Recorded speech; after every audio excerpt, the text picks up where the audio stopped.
Well, I mean, it would do a lot of damage to humans.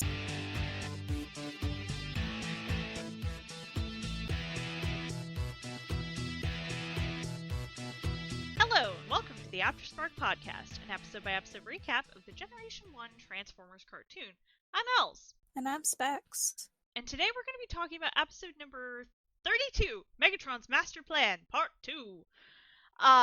You, dear listener, may notice that something sounds a little off today, and that's because you've happened upon the first episode we've recorded since the whole coronavirus thing hit where we are. I mean, really hit where we are.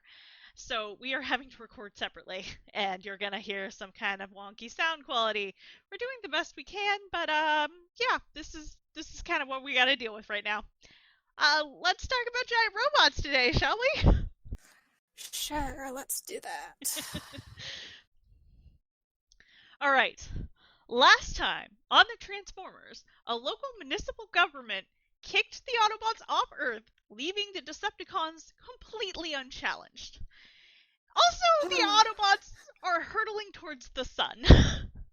So obviously, it's the perfect time for a parade. If you'll remember, last time, Megatron framed the Autobots for being the true villains, so the same city, Central City, is now having a parade for the Decepticons. Oh, it's Decepticon Day. Talk about an about face. Yep. Considering that it, literally 2 days ago, it was Autobot Day. Right? Like, just, is every day a holiday in Central City? Maybe. So, the Decepticons are marching down the middle of the street, which, well, is more interesting than what the Autobots were doing.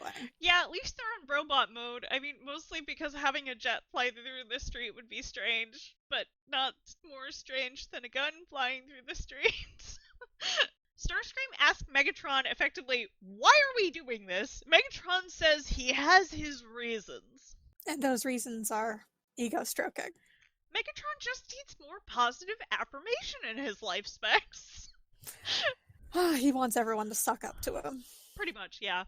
Sparkplug and Chip wonder how the public bought this Grey Day bullshit, but they say Spike is still looking for answers. So does this mean Spike's been missing for 2 days straight? Like, has he been under that arena for 2 days straight? Spike, boy detective. No one questions where the hell he goes. No one. And speaking of Spike, we see him in the video control room from last time, where he's watching an entirely different clip of the fake Optimus Prime being revealed as Starscream than he was watching previously. So, in the last episode, it was a clip of Starscream taking off the Optimus head in front of the oil field that was in the last episode. But here, it's instead a clip where he's standing in the middle of a city, takes off the Optimus head, and the rest of the Optimus costume just sort of crumbles around him. Well, that costume really wasn't very well made. It had a lot of use, okay? It held up perfectly fine for the past 2 years with daily use. They've been getting the cosplay on. Probably. I mean, we already know that Starscream can do a spot-on Optimus impression if last episode's any indication, let's be honest. Yep. Ravage attacks and Spike defends himself with a chair, but, kinda badly. Then he knocks over the lone, shelf of videotapes on top of Ravage and runs off, and that's how he gets away.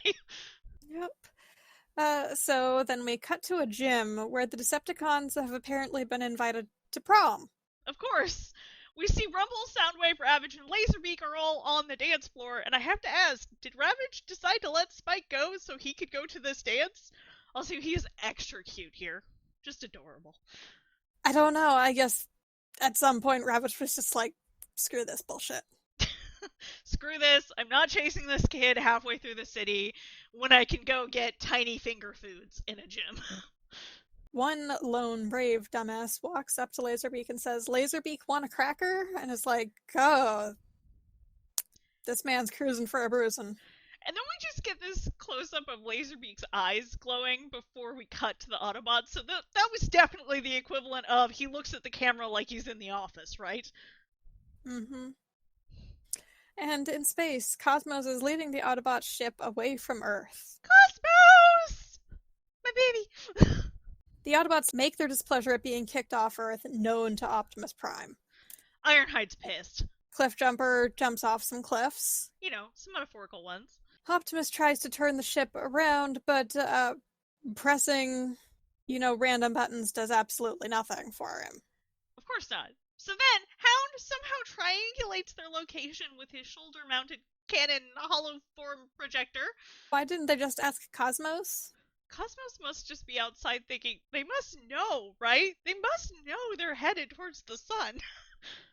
So the Autobots are headed toward the sun, and they are really upset about their imminent fiery death, and Prime tells Cosmos to get in contact with Teletran 1. Oh, poor Cosmos rotates so much in his alt mode. Do you think he gets dizzy? Maybe. Obviously, Teletran 1 is not available right now for, well, if you remember the last episode, very, very obvious reasons. A fusion cannon full of reasons. Yep. And the bots start to heat up as they approach the sun. I have so many questions about how they're able to go so fast. Well, disregarding any train of logic, because we know what show we're watching, Cosmos transforms and enters the ship, pressing even more random buttons in an effort to get them to turn around. Then we cut to the Decepticon Business Operations Center, or, the Decepticon main base, where Megatron watches a screen showing the Autobot ship hurtling into the sun. Okay, apparently Megatron has cameras in space somehow. So, or God, maybe he just sent Astro Train up there. Or Buzzsaw, maybe? Just up there taking footage? I mean, this has got to be perfectly shot, It's going to be his gloating footage for the next century. Oh, next millennia. Definitely. Oh, and then Mr. Burger is there somehow, whining about getting his 3 cities, which seems, I don't know. 3 cities. Apparently he wants to rule 3 cities.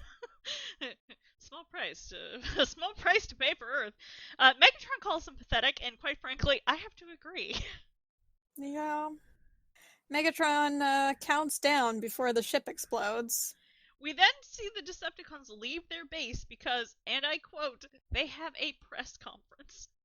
Soundwave must have a very busy time managing their schedule. Oh, that's not till Cyberversary becomes their social media guy. Yes, but who's managing their schedule now? Skywarp? Can you just imagine that? It would be doing very badly. My brain actually went Burger, obviously, is scheduling all this shit right now, but fuck if I know. if one of the cons is doing it, it's definitely Soundwave. Mm-hmm. And in the mayor's office, Spike's arrived at the mayor's office and is showing the mayor the video clip, to which the mayor calls it conclusive evidence. Wait. So this is like the same tape they gave Burger, the same tape they showed on TV, right? Did no one watch the entire tape at any point in this? Apparently not. Yeah. I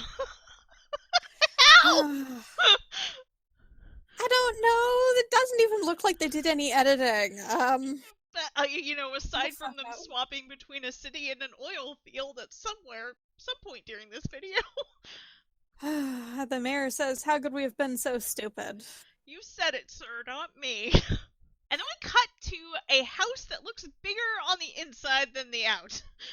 No, really. The outside looks like a rundown farmhouse, but the inside looks, kind of like a McMansion. And then a little kid is complaining about not having any metal-colored crowns because he was trying to color a picture of Megatron. And the child was holding a gray crayon at this moment. Okay, but seriously, that was really freaking quick to have a Decepticon coloring book released. Burger obviously rushed printed it. In 72 hours? Somehow. Or less? I'm not even sure if it's been 72 hours. I might actually be overestimating that. At the press conference, Megatron reveals his true intentions towards Earth, and it is unsurprising. And I quote, one of the reporters says, "We've been had! Why did he decide to do this at a press conference?" Megatron just craves the drama. All of the drama, apparently. Yep. Burger, at this very moment, realizes he's made a horrible, horrible mistake. And his own bodyguards turn against him and rush the stage, and considering his bodyguards are armed with, machine guns... Yeah, Starscream demonstrates like his finger zap. He's zapping the guards, so they drop those guns. I mean, I have to give them credit. They definitely were better armed than the guys with handguns that keep trying to shoot at the Decepticons. Yeah. Yeah. And then Megatron says, "The city is under martial law, and I'm the marshal." I'd like to order one Megatron cowboy hat stat. Oh god, a Megatron-sized cowboy hat. Oh my god, it would be completely ridiculous. I love it. You could probably get one for your Megatron. I probably could. The question is, should I? Or I'm Yes. imagining getting one of those like Barbie ones, so it's completely the wrong color. It's like Megatron is now wearing a light pink cowboy hat. Yes. Get one with that, and then one in sort of gray or black that matches his. Oh, obviously it has to be black. Obviously. Yeah. So the Coneheads cause havoc in the city. Which Megatron dubs the city Megatronia 1. His naming scheme is basically the same one Alexander the Great used for cities he'd conquered or founded. Do you think it was as egotistical with Alexander the Great as it is here? Maybe. We have no way of knowing. Yeah, and Berger waxes poetic about having seen the Autobots' deaths to Spike and company. Spike is in fact stupid enough to try and do something, and Soundwave sends Laserbeak and Ravage after him. Ravage goes tumbling into a pile of equipment, and Mr. Berger takes out Laserbeak with a mic stand. And not that Spike gets very far before Megatron takes Sparkplug and Chip hostage. I will never not be amused by how they pick up Chip. It's so adorable. And then, well, the Decepticons being, very predictable, put all the humans to work as slaves collecting energy. And then, elsewhere, in space! Through quick thinking and inspired use of Trailbreaker's force field, Cosmos is towing all of the Autobots back to Earth. Wait, no, they're definitely heading back towards the sun. Because somehow Cosmos' autopilot is controlled by Teletran 1, which is, not horrifying at all. No, Not it's actually horrifying. terribly horrifying. Right, like let's just override the free will of our one spaceship thought. This is fine. Mm-hmm. And then Chip manages to escape from the factory where they're all being held, and when Spike stages a distraction so he can get out, basically. Spike does this by pushing a cart full of Energon cubes at Rumble. And then yells at Chip to roll. Maybe keep your mouth shut, not draw attention to your friend trying to escape, dude. Yep, they really should have, talked this out beforehand instead of madcap decisions. Spike, talk things out, plan things. Does he even know how to do that? Maybe not. Soundwave sees Chip escape, but Megatron's like, he's harmless. Regardless, he sends Thrust out to retrieve him. And Chip is able to escape in the back of a cargo truck and is able to reach Teletran 1. Thrust, thrusts his way into a mountain and proceeds to get to Chip, and honestly, that is kind of terrifying. Yeah, apparently that's all you needed to do to get into the Autobot base was just send Thrust in. Like, he literally goes through the mountain. He doesn't use the goddamn door. He doesn't use a goddamn door, and he, comes from above. Yes. It looks like he went straight through the mountain. Like, not through the side, straight freaking down a mountain. Yep. So obviously Chip is upset when Thrust destroys Teletran, but this is ultimately what frees up Cosmos' navigation. Thrust recaptures Chip, so... Back Poor to the Chip factory we go! Yep. And the Air Force finally shows up at the factory, and then Megatron goes to order Starscream to attack them, but Starscream interrupts him, says he anticipated Megatron's order, and then he leaves by way of busting out the ceiling. Because no one can use a fucking door in this episode. No, they can't. The other jets, including Blitzwing, take to the air and fight the Air Force. I don't remember Astrotrain being in this, so maybe Astrotrain was the one taking the video. Maybe he can fly through space. This is a fair statement.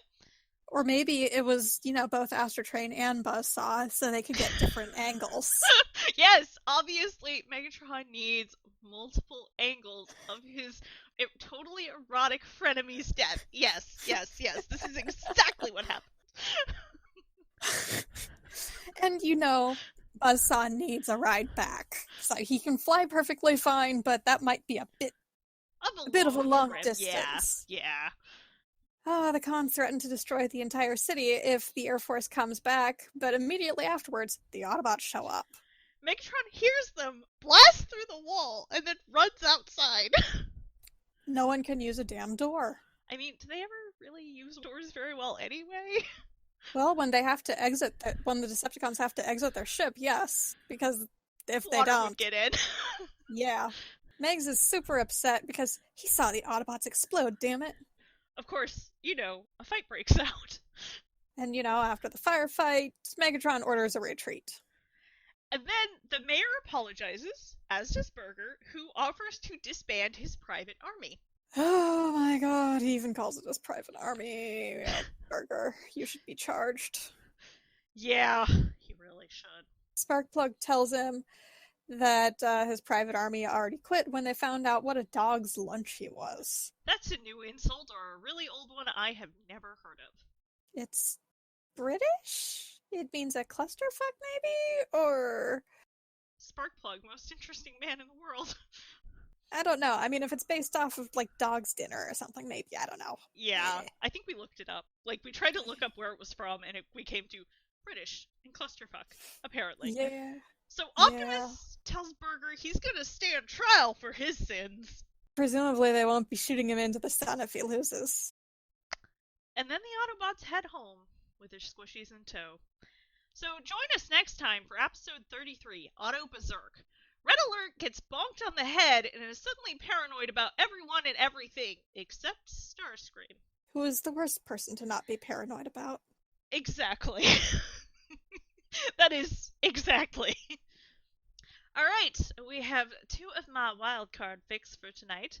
The first of which is Not the Yuck by Lady Dragon 76.